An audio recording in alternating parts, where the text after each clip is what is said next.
Hello, my name is Michelle Ripp, and I'm the Operations Director here at SWCAP. If you're watching this video because you are new to the SWCAP team, then let me welcome you. SWCAP is a small agency with a big heart and a big area to serve. Whether you are a board member, an employee, or a volunteer, I know that you will enjoy being part of our rewarding work. This video will help you learn about SWCAP and our anti-poverty mission. You'll meet some of our employees and a few of our volunteers. You will hear about the many programs we administer, all designed to help those in need throughout this rural area of southwestern Wisconsin. As you watch this video, you may find it helpful to have these items in front of you for your reference. SWCAP's trifold service brochure, which identifies all our programs and services, giving you a brief description of each. This orientation quick guide, which is sort of a cross between a primer and a cheat sheet, it is full of helpful information. Feel free to pause this video at any time. If you want to write down some notes, look up a website, or just take a break. We administer many helping programs here at SWCAP. We want you to be familiar with the wide variety of services we provide, even if you may not work directly with all of them. Here to introduce you to SWCAP is Wally Orzechowski, the Executive Director of SWCAP and our leader in the anti-poverty effort.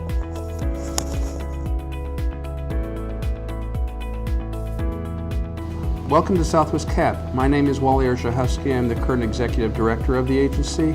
And I'd like to share with you a little bit about the history of SWCAP and who we are and how we function. SWCAP is an independent, nonprofit, anti-poverty agency. Our main offices are located in Dodgeville, Wisconsin. We serve 5 counties: Grant, Greene, Iowa, Lafayette, and Richland. SWCAP was started in 1966. It was originally a very small program. It's grown significantly since then. We have 90-some employees, I believe, right now.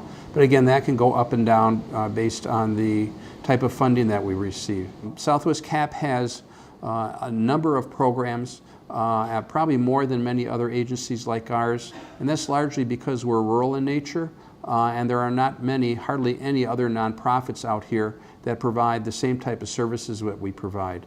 As a result, we get involved in many things that maybe if we were in an urban area we would not be involved in, especially in the areas of housing, food insecurity, transportation, healthcare, education, and several other areas that are kind of unique to organizations like ours. The numbers you see on screen represent the percentage of individuals who live in poverty here in southwest Wisconsin. The data is from a University of Wisconsin-Madison survey across the 5-year period of 2008 to 2012. You can see here that the number of Wisconsin residents living in poverty averaged 13% across the post-recession time frame, the highest since 1984. And you can see here how we compare to that. These are the folks at the heart of our mission, the people we work to serve.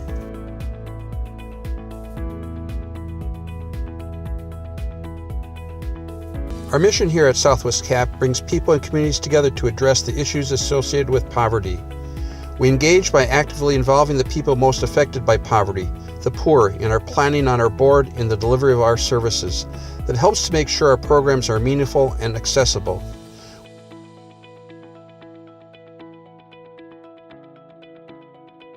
We mobilize resources to bring together what I call the SWCAP Army of staff, board members, volunteers, and donors. That extends to our partner agencies at the federal, state, and local levels who provide funding to help us tackle these tough issues. It's also our role to advocate for anti-poverty programs by working to change public policy and to make sure that precious funding resources are targeting the right things so these resources have positive impact. And we improve lives through direct service by marshaling the forces of staff and volunteers to operate the programs and services that make a positive difference for the people who live in poverty throughout our area. At SWCAP, we work to address the issues relating to poverty in order to help families and individuals break the cycle of poverty. Poverty often means low access to quality education and health care, which leads to a lack of in-demand skills and a lower capacity to generate income. That starts the cycle of poverty limiting the personal growth of the individual. The cycle worsens because, without sufficient income, we see increased debt and decreased ability to save. That means there is no cushion from the typical economic and health risks that might come up, like a car breaking down or an extended illness with time away from work. When that occurs, we see increased debt, further loss of income, limiting economic growth, and keeping the individual firmly in cycle of poverty. It is often very difficult to break out of that cycle without the types of intervention that SWCAP provides. In a typical year, we help 11,000 people address issues related to poverty. That is just a hair shy of 5,000 families. 5,000 families! There's no way that our small agency could serve that many people in a year without the help of our volunteers, who donate their time to the tune of almost 61,000 hours a year.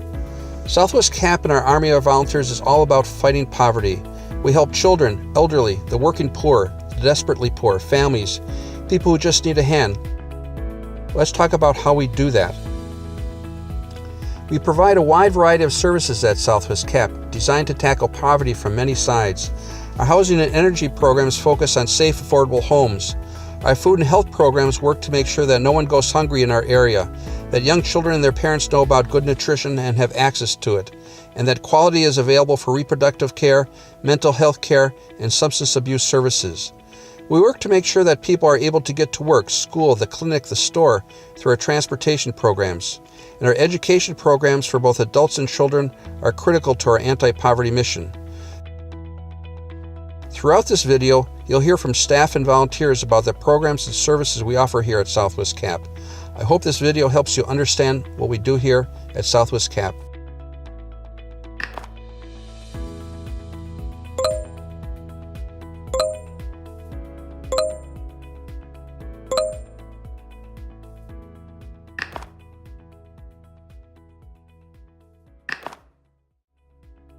Head Start and Early Head Start are federally funded programs for low-income families.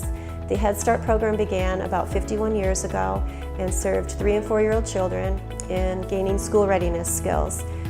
The target and focus of the program was, and still is, to serve low-income families and giving them a head start in getting ready for entering kindergarten and on through their school career. The Early Head Start program serves pregnant women and infants ages 0 to 3 and was started in the 1990s. It is also a school readiness program, and our SWCAP Head Start and Early Head Start programs are available in the 4-county service area of Iowa, Grant, Lafayette, and Richland counties. The Head Start program offers classroom services and in some classes also offers home visits. This is a federally funded program for low-income families. Families do have to complete criteria. They have to show us their income, proof of the child's age, and then we work on maintaining a waiting list, and we base that on the selection criteria we have kind of based on our community needs assessment. We also serve children with diagnosed disabilities, and we want to be sure that we are working with the school system to offer all possible options for children with diagnosed disabilities.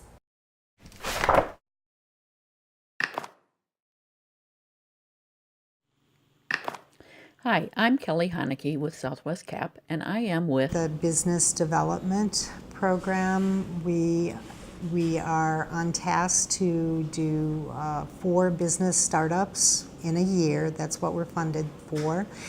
And out of Iowa, Grant, Richland, Lafayette, and Greene counties. We've had some real good success with those programs. My vision for this program is not only to launch businesses, but to keep them going.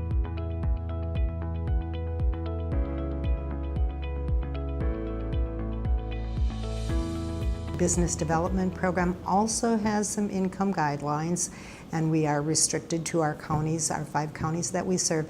And that income guideline, it's at 185% of the poverty line. For example, that would look like a household of 2, an annual income of just slightly over $30,000 a year. The other part of the program that I'm working in is skills enhancement. Education will really make a difference in where you're at in your employability and help students. We're taking them from one level to the next level. So they must be working part-time, at least 20 hours a week, be under 150% of the poverty guidelines, and then help them to get into a school program and assist them through their school program with whatever their needs, funding needs we can do, and counseling. And then once they've completed their program, help them with employment and training, resume interview, reaching out to local employers, you know, whatever it takes to make that training that they just completed be successful.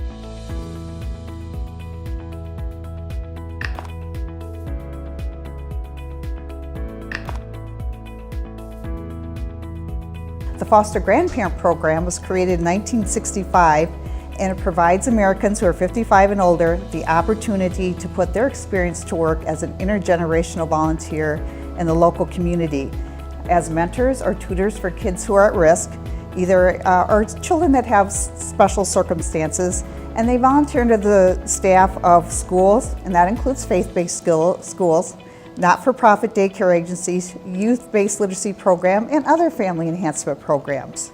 And that's our motto, sharing today and shaping tomorrow. One foster grandparent says, I have a chance to change a student's outlook on school and their life. And another said, sharing life's experiences with students is a priceless gift for the next generation. So foster grandparents have the opportunity to put their experience to work as an intergenerational volunteer in local communities as mentors and tutors for children at risk and youth with special circumstances.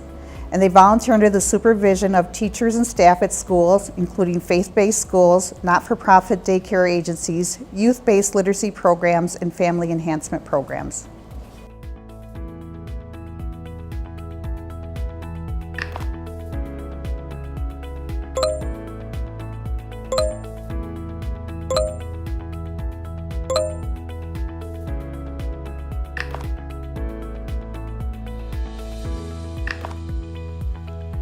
Each year, the Southwest Cap food pantries provide approximately 515,000 pounds of food to more than 4,000 distinct individuals who do not have enough food for themselves or their family. These food pantries provide a critical service throughout our 5-county area. Here to tell you more is Ronda Christensen, the program director who oversees the Southwest Cap food pantries. I oversee food pantries in 5 counties: Greene, Grant, Lafayette, Iowa, and Richland. We have outlets in each one of those counties. We have Hazel Green, and we have a food pantry in Ridgeway, and we're also starting one with the UW Platteville. We get commodities from USDA, which gets distributed throughout those counties. The pantries in 5 counties served 6,174 individuals. 1,822 of those were kids under the age of 18. And our Iowa County Food Pantry serves between 150 to 170 families each month. This is the Lafayette County Food Pantry located in Darlington. Our clients are allowed to come to see us once a month, approximately 4 weeks apart. And if there is ever an emergency need, we would, of course, service them as well. We give them food that would last them approximately 1 week or maybe 10 days. And we also give them resources to other food facilities, such as the Second Harvest Mobile Food Pantry that comes to Darlington once a week, and also to other areas here in southwest Wisconsin. Our numbers have gone up every year, and we are far surpassing the number of people. We've noticed a big increase in our people, our clients that have come. We service about 400 people every month. Food Pantry here was established in August 2009, and currently we're serving about 250 to 300 families each month. Families that meet our income guidelines can receive foods once a month. Typically they receive about a week's worth of food. They get frozen meats, canned and fresh vegetables, luncheon meat, and a variety of fruits. So currently we are open the first and third Tuesdays from 10 in the morning till 7 at night. On the other Tuesdays of the month, we're open from 4 to 7 p.m. Thursdays from 9 to noon, and Saturdays 8 to 11:30. The largest increase we've seen in usage in the last 2 years has been elderly, especially those over the age of 70. But I am very grateful, thanks to the other volunteers here who not only volunteer to work here, but also to raise money, that we've been able to raise money to provide food for all of these folks. Hi, I'm Kim Boughton with the Northern Grant Thrift Store and Food Pantry in Boscobel. We are located at 402 Johnson Street in Boscobel. We are a full-service food pantry as well as a thrift store that is open to everybody. Our pantry serves about 300 households a month. Of the households, probably 200 of those patrons would be seniors, 350 are adults, and probably 250 are children. We give 10 to 12 days worth of food to our clients. One thing we're very fortunate in is we have a lot of people in the area that garden and bring in their produce, and we are able to give quite a bit of that out. We're very fortunate in the fact that our thrift store gets a wide range of donations, anywhere from clothing to household appliances to health items, health and beauty items as well. It's open to the public, and we have very, very reasonable prices, and if someone can't afford it, it's not uncommon, especially with back to school, that we simply give out our clothing and what is needed for the kids. Our mission here at the Northern Grant County Food Pantry is to encourage, empower, and elevate people. And I would encourage anybody and everybody to stop by.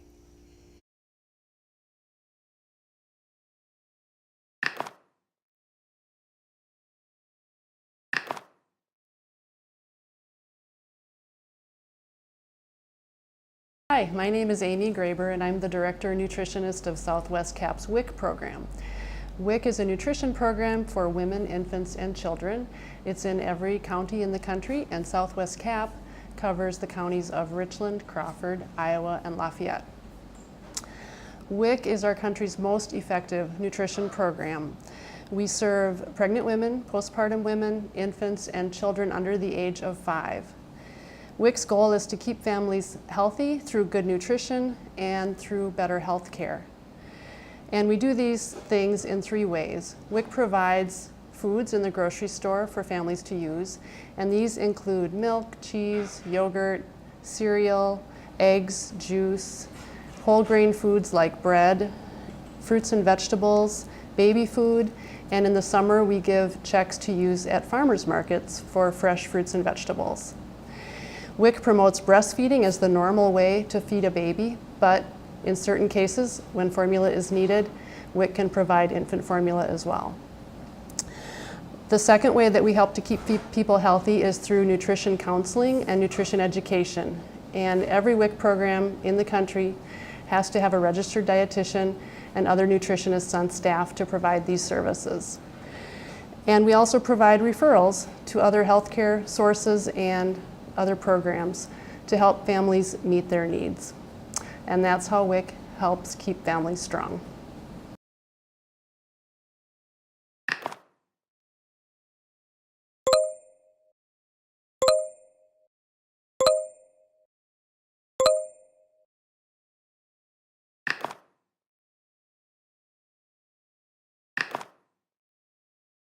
Hi, my name is Phyllis Novinskie. I'm the program director for the Housing Energy Programs in our Montford offices. We cover Grant, Iowa, Richland, and Lafayette County for weatherization. That program is geared to help our customers save energy and reduce their utility bills. To be eligible for our programs, they would receive an energy assistance benefit, and they would do so by applying at their local county. Weatherization, their goal is to save energy, so some of the things that our program is allowed to do is add insulation to the attic, to the sidewalls, to the foundation of the home. We test the refrigerator and freezer to see if they can be replaced with a more energy efficient model. We try to do Energy Star products. Our furnaces are 95% efficient, and water heaters as well might be replaced. We also have the emergency furnace program. With that program, the customer must own their home. It's not for rentals. The first step to apply, they would need to contact their local county social services. If they haven't already applied for weatherization, they would expedite that process. But if they should contact them before they contact a HVAC technician to look at it. Then the county sends us the referral through email, so even if it's on the weekend or a holiday, we get the referral, and then we contact one of our winning vendors that are HVAC technicians to go take a look at it. The Community Development Block Grant Funds, we use those to do rehabilitation out of this office. For the rehab, it can be things like a roof, siding, foundation repair, septic wells, major electrical. The customer must own their home. We can work up to 120% of loan to value or equity in their home, so if they still owe some on it. We do place a lien on the home, however it's 0% interest, and they wouldn't need to pay it back until it's no longer their primary dwelling. Community Building Solutions is an LLC that was set up by SWCAP. What the LLC does is it allows us to provide services for anyone who would like to hire us, so for the general public, which allows us to do what we do best, what we're experts at, which is the weatherization program, for anyone who's willing to pay for the service. So anyone that just needs an audit done on their house or would like to hire us to add additional insulation may do so by contacting us.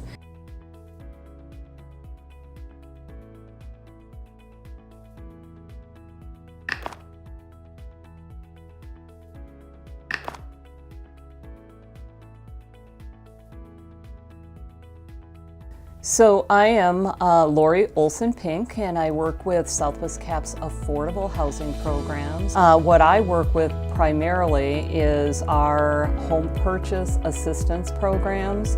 I also manage our scattered site single-family rental units, which are located in Greene County, a couple in Grant County, and a couple in Lafayette County.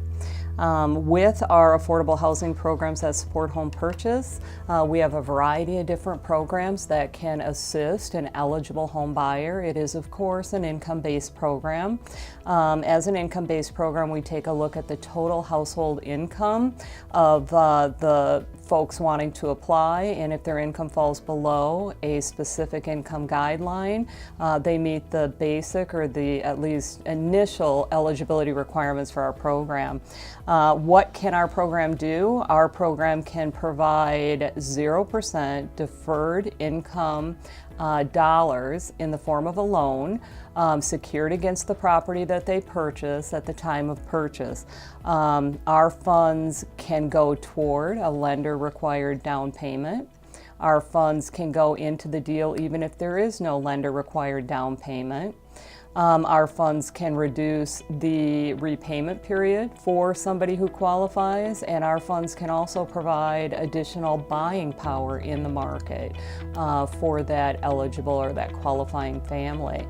With our mortgage financing, we work very closely with the superior lender. The superior lender could be any conventional mortgage loan product that's in the market, provided that it's a fixed rate of interest amortized over a specific period of time, with the final mortgage payment to that lender being equal to the first one. So we don't support any subprime loans, but any conventional lender. So that could be a local lender, it could be USDA Rural Development, or it could be a government-backed loan like FHA or WIDA. The last litmus test would be, does the property they're going to purchase meet the requirements for the program? We look at location. Our program provides funds in Grant, Greene, Iowa, and Lafayette County. We can support borrowers in Richland County, but when we support those borrowers, we're working with Neighborhood Housing Services as a partner agency providing supportive funds as well. Somebody interested in doing home purchase with us, the reason why they would want to use our program in addition to conventional lending would be because we can provide the dollars again in the form of a loan, but it's 0% interest deferred payment, which means we don't increase their obligation to debt on a month-to-month basis because of our loan funds.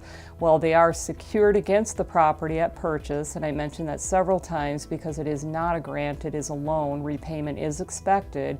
Repayment of the loan typically occurs at any point that the buyer sells the property to the next buyer down the road. It's the net proceeds from the sale of that property that pay us back.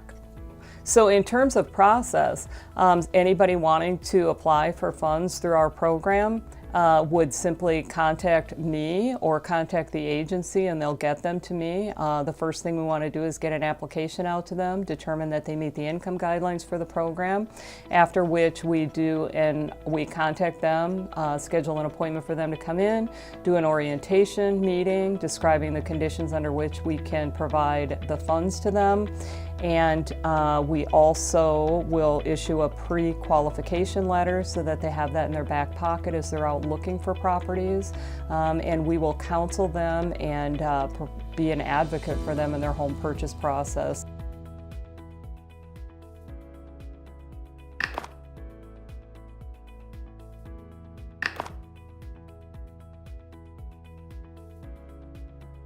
The Housing Authority of Dodgeville serves Iowa County and is a public body authorized by Dodgeville City Council under Wisconsin state statutes.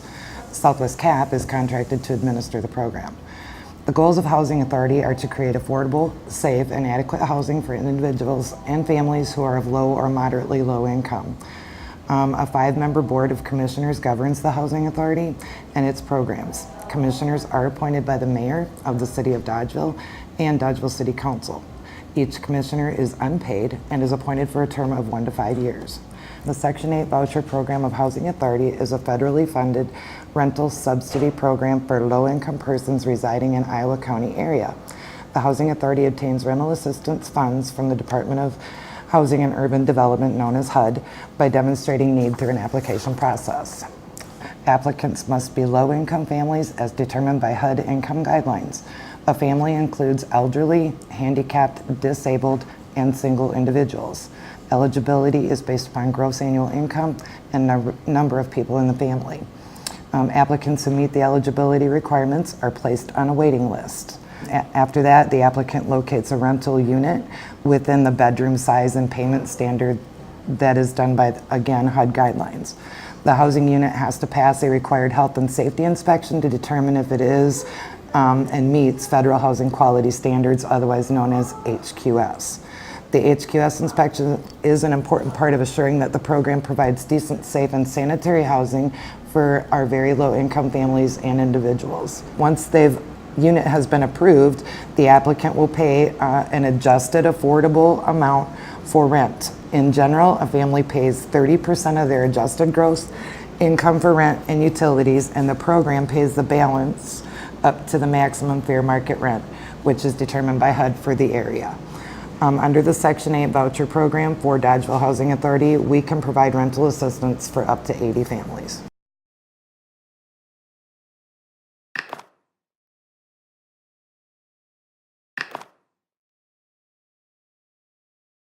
Hi, I'm Michelle Friedrich. I work for Southwest Community Action Program in the ETH program, which is Emergency Transitional Housing. I help people that are literally homeless and or are going to be homeless if they do not get rent assistance to help pay back rent. To qualify for the program, you must be at the income guidelines for each individual grant that I get, and you must have a 14-day eviction notice and literally going to be homeless. So I travel the 5 counties, Greene, Iowa, Richland, and Lafayette counties. I do intake applications with all of our clients. We have to do a SPDAT, which is a prioritization tool that the state requires us to do. that puts people on a prioritization list, and that's how they're assisted, is based on their needs. We do have 3 shelters that SWCAP specifically helps with in Grant County and 2 here in Iowa County.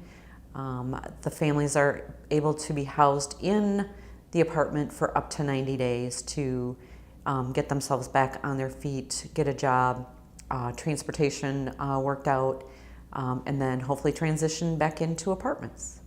We have homeless coalitions in all 5 of our counties, which consist of a lot of government groups and people at large that are interested in helping fight homelessness in our 5 counties. Right now I am serving 125 applications.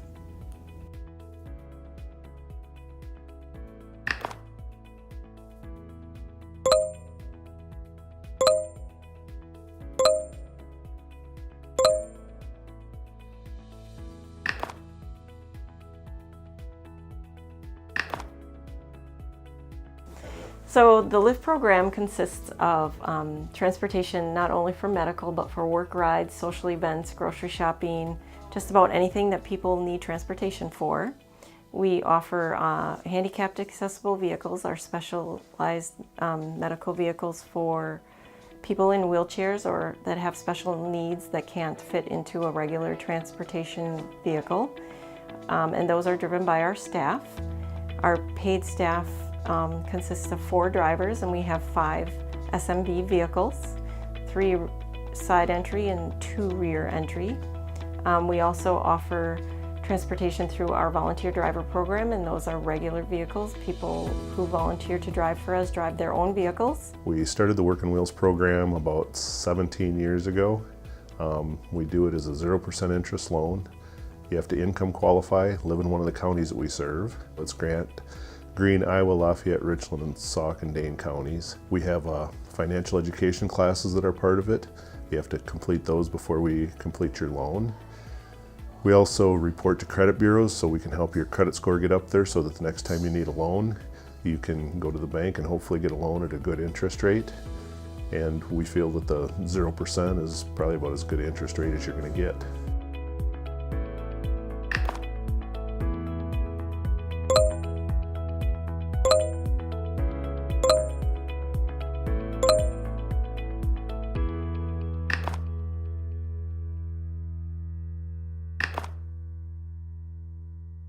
Hi, I'm Kathy Comeau. I'm the Program Director for Better Brodhead. Better Brodhead is a community coalition located in Brodhead, Wisconsin in Greene County. We received a Drug-Free Communities grant in 2016, which provides federal dollars to address youth substance use in the Brodhead School District. Although our focus is on the Brodhead School District, we do work with the county agencies across Greene County to address youth substance use and primarily youth alcohol use, marijuana use, and prescription drug misuse. Better Brodhead is a grassroots coalition representing 12 sectors of the community. We try to make sure that everyone has a voice at the table to address the issues facing Brodhead. The philosophy is that to address local problems, it takes people in the community to come up with local solutions. Our focus is on prevention, not intervention, so we're looking at community level change. We do activities such as campaigns, events, trainings for school staff, police, and other professionals.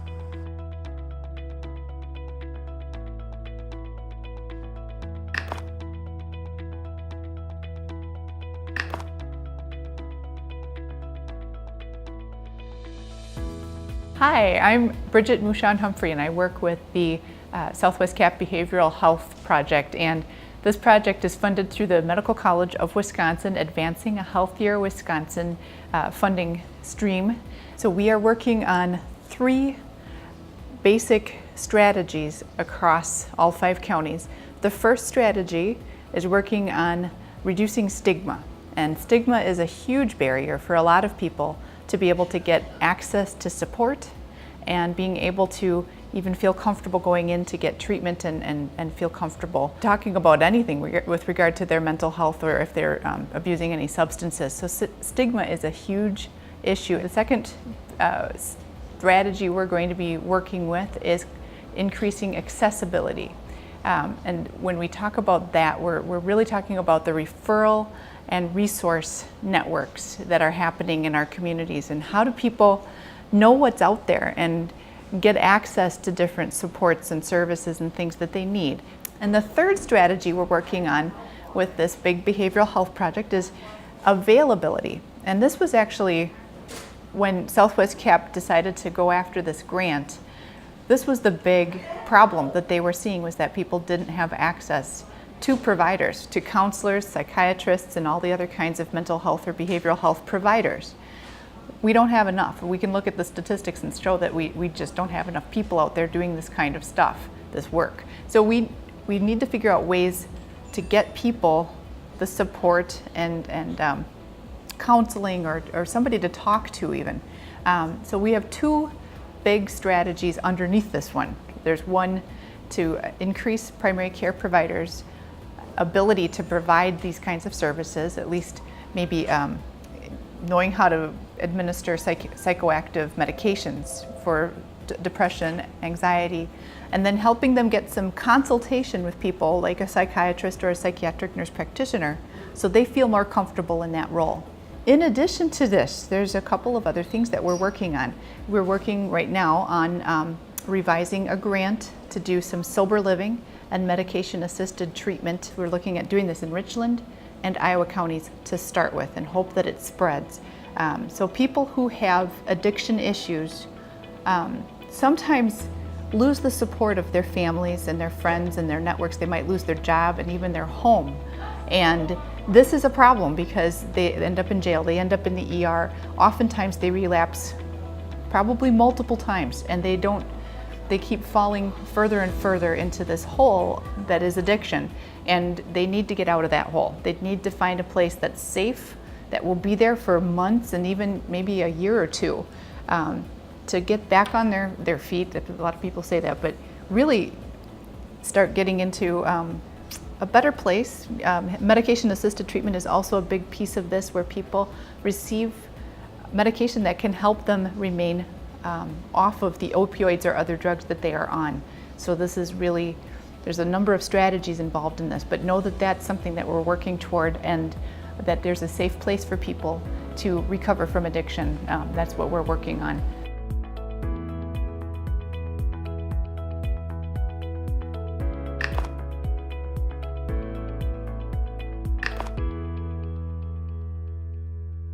Hi, my name is Rebecca Steffes, and I am the nurse manager at Community Connections Free Clinic here in Dodgeville.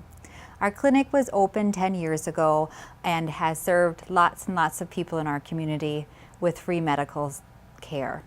We have clinics on Tuesdays and Thursday nights. It's first come, first serve. Most of our clients do not have any health insurance, but some of them are just underinsured. So we're able to see people here, take care of their primary needs, and then if they have anything that is more complicated, we can always try to refer them on to other specialty clinics or other hospitals in the area that can help with them. We're able to do blood draws here and lab work, and then also x-rays are done at Upland Hills Health, which is our partner here, as well as SWCAP. Our medical director is Dr. Aaron Dunn, and we're governed by a separate board from SWCAP.